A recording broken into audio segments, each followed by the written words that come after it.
for crying out loud.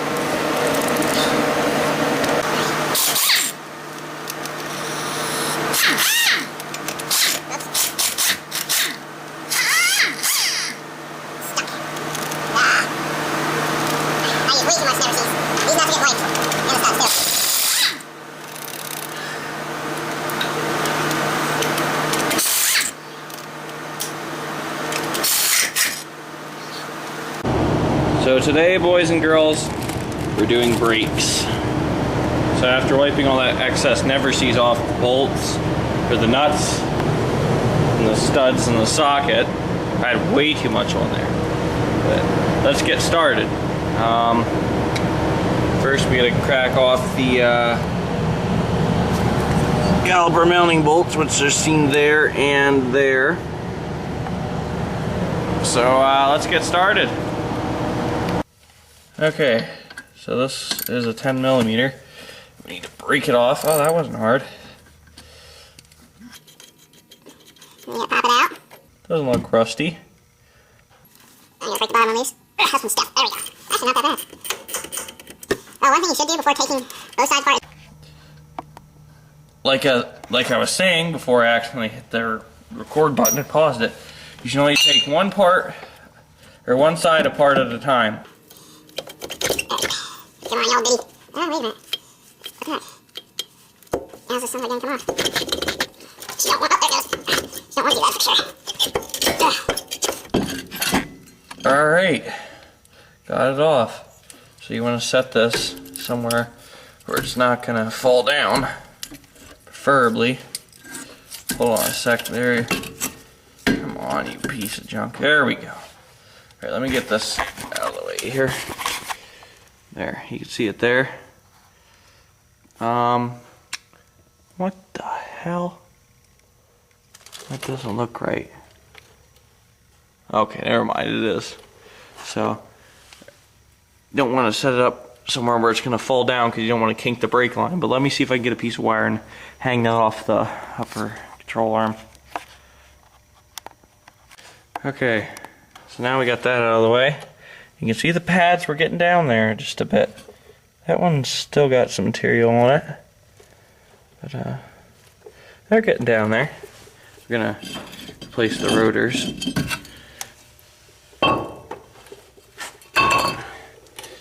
So, yeah, there's the wheel bearing. That's not loose, that's good. Alright, so first thing you want to do, take a can of brake cleaner, which I happen to have right here, and you want to, there's shit in my way. Well, I discovered two things. First, the old brake pads are getting cracked, and second, those dumbasses at Advanced Auto gave us the wrong rotors. As you can see, I have the old one laying on top of the new one, and it's centered. Ouch. But, well, they're not dumbasses. Sometimes it's not their fault. Sometimes they put the wrong parts in the wrong places. Oh well. We gotta go back, but we're gonna eat supper here, and I gotta make sure these pads are the same. There. I guess it doesn't really matter that these are riveted and these aren't. But, oh well. Alright guys, stay tuned because we'll do more work. Oh, one thing you should do is make sure your sliders and your brake caliper work, which are these things, because that allows the whole caliper to move so it can activate your brakes. So, well, let's go to Advanced Auto, I guess. Stay tuned. Alright, so now as you can see, we have the right brake rotors. So what you want to do, move all this bulk crap out of your way that is blocking you from moving, and swear a lot. Take your brake cleaner and your rag and do it over the cardboard. Spray some brake cleaner on your rotors and get all that stuff off that they put on there to keep it from rusting. Same with the front. Oops, actually get it on the rotor there, stupid.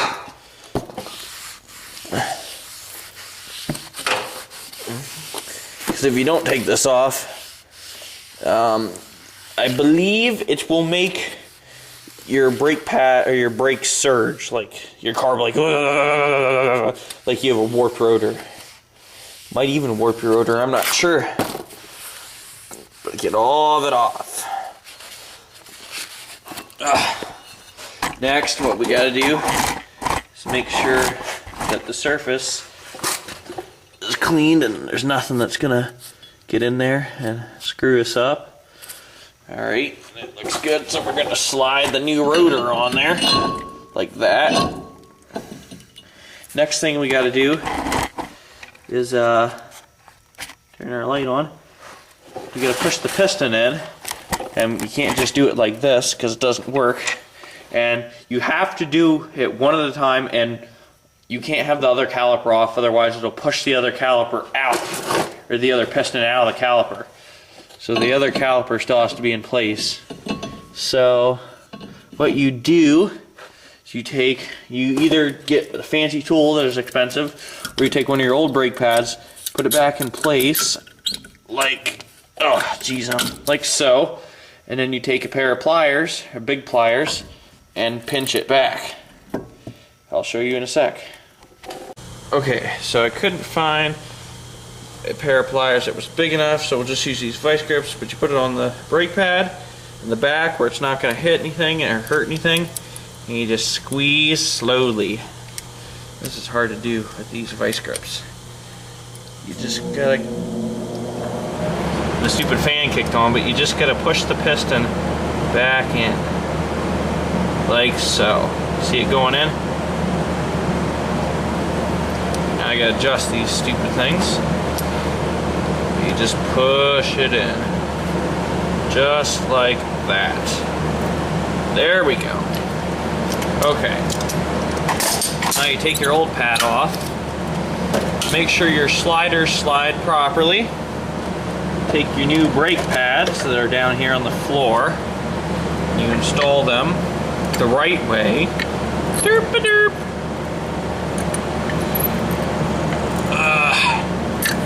Because it's new, it doesn't want to go in. There we go. Alright, now you take the corresponding pad. This one slides on.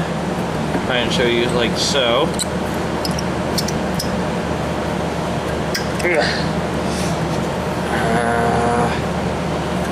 Believe that's installed properly. Let's go next to pinch to make sure. And I guess it is. So now we install the brake caliper back on mounting bracket. Darn it. There we go. Alright, let's see here. We even have to go on this way first. You're being a pain in the butt. There we go. There we go. Right, what is in the way? Oh, my slider. There we go. I was just popping a little cap on my bleeder down there. Stick that back on. A little dirt. Dust cap, I mean. Alright, you booger. You little booger. Oh, my other slider's in the way now. Pop that out of the way. Give her a beating. Give her a nice old beating. And now I'm going to put the bolts back in. Awesome. Okay, so now we got this side installed, and that stupid bleeder valve boot fell off again on this side. So let's put the wheels on. I'm not going to tape it because it's long and boring. And it's good to put never sees on stuff so you don't have any problems when you got to do it another time. But tire replacement coming soon. This tire's a little worse, but then again, this side is the side that likes to do burnouts more. But make sure you torque your bolts to the specified amount in the manual, otherwise you could warp your rotors, and they'll warp if you don't torque them. But alright, let's get the wheels on and get them torqued. Okay, so we got the car down, we got the wheels torqued. One thing you have to do, otherwise you won't have brakes, is because you push the pistons in, it released the brake pressure. So I bet the pedal will go down far. All you have to do to repump them up, just hit the brake pedal a couple times. See, it goes down to the floor. Now we're getting brake pressure. There we go.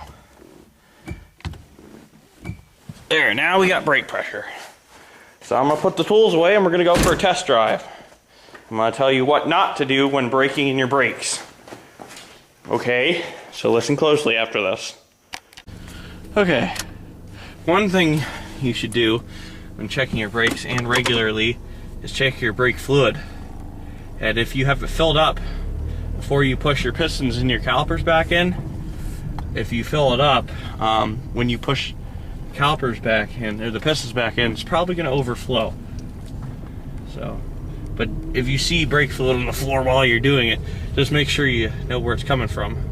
But anyway, some people think that when you brake in your brake pads, you're supposed to mash the brakes. No, that's not true. You just brake normal. And easier a little bit too. Here, I'm gonna brake. See, I didn't mash them. You just brake normal.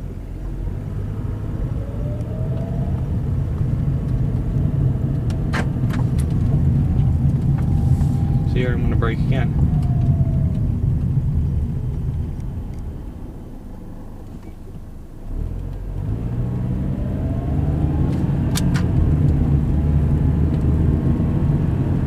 Brake one more time.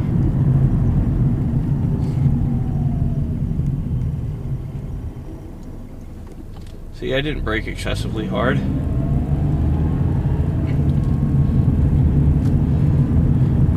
Probably shouldn't just go mashing the brakes all the time when you get new brakes. It's not good for them. You're wearing them out fast. Just take it easy on your brakes for the first little bit that you have them on, and then just drive normal. Like, see, I wouldn't brake here normally, but I'm gonna start braking here just to slow down a little bit sooner. You know what I mean? Just take it easy. Okay, guys. Well, I'm gonna continue this test drive, but I hope you guys enjoyed this video, and I'll see you later. Thanks for watching.